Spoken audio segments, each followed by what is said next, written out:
All right, picture this: a packed flight from Chicago to Seattle, first-class cabin smelling like fresh coffee and leather. And there's me, 12-year-old Aisha Carter, standing in the aisle, clutching my boarding pass for seat 3A. I'm no ordinary kid. I'm the founder of BrightPath, an edtech startup that's changing how kids learn, valued at a cool billion. But right now, none of that matters, because some guy in a fancy suit, Paul Grayson, is sprawled in my seat, acting like I'm invisible. His eyes flick up, cold as ice, and he mutters, "Kid, this is first class, not a daycare." Oh, man, you could hear a pin drop. I take a deep breath, trying to keep it cool, and say, "Sir, I think you're in my seat 3A, right here on my ticket." I hold it up, my hand steady, but inside, my heart's racing. Paul smirks, leaning back like he owns the plane, and goes, "Sweetheart, run along to economy where you belong." The flight attendant steps in, checks his pass. Boom. He's supposed to be in 14B, way in the back. But Paul's not budging. "I'm a Diamond Elite member," he snaps, "and I'm not moving for some kid who probably got this seat by mistake." The word mistake hits me like a punch. It's not just about the seat. It's about me, a young black girl, daring to be here. My dad, Marcus, steps up behind me, his voice calm but sharp, like a blade. "Mr. Grayson, my daughter paid for that seat, same as you paid for yours. Move, now." Paul just scoffs. "You think you can intimidate me? Good luck." The cabin's buzzing now, phones out, recording every word.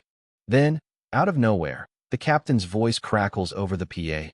"We're returning to the gate. Security's coming aboard." My stomach drops. Every eye's on me, and I feel this sting in my chest like I'm the problem.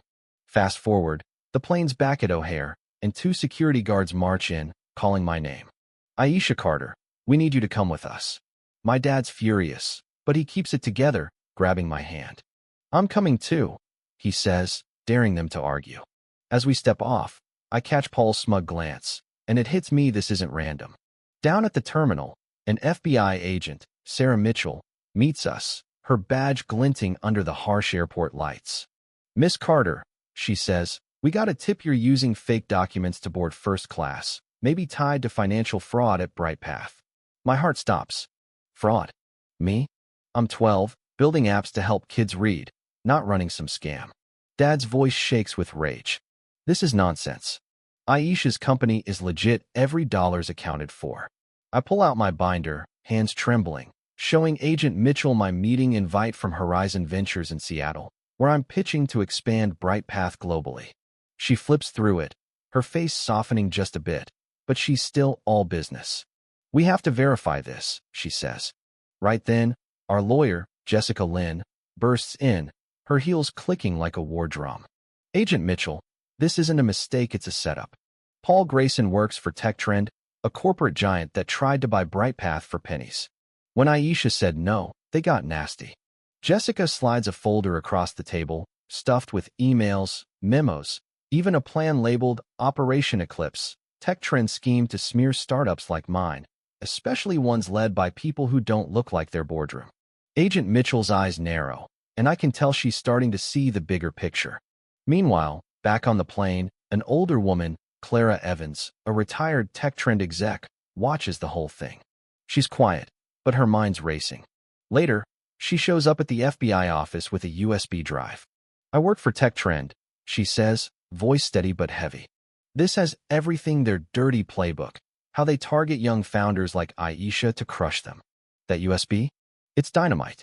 It shows TechTrend's been rigging the game, spreading lies, even bribing insiders to tank companies like mine." Agent Mitchell's jaw tightens. "This changes everything," she says. "We're launching a full investigation." My dad looks at me, his eyes saying, "We're fighting back, kid." But I'm still shaken. Why me? Why does my success make people like Paul so angry? Cut to Seattle, a week later. I'm in a sleek boardroom at Horizon Ventures, facing a dozen investors who've heard the rumors. Their leader, Tom Reynolds, leans forward. "Aisha, your numbers are impressive, but these fraud allegations, how do we trust you?" I swallow hard, then stand tall. "Those claims were a lie, cooked up by TechTrend because they're scared of BrightPath. We've given the FBI proof we're clean. But let's talk about what we do. We've helped 3 million kids learn better, from rural Ohio to villages in Ghana. I click the remote, and the screen lights up with data, photos of smiling kids. Real impact. The room's quiet, then Tom nods. You've got guts, Aisha. We're in. Days later, the news hits. FBI raids Tech Trend's offices, hauling out execs in handcuffs. Paul Grayson. He's at my hotel door, looking like a ghost. Aisha, I was wrong, he says, voice cracking.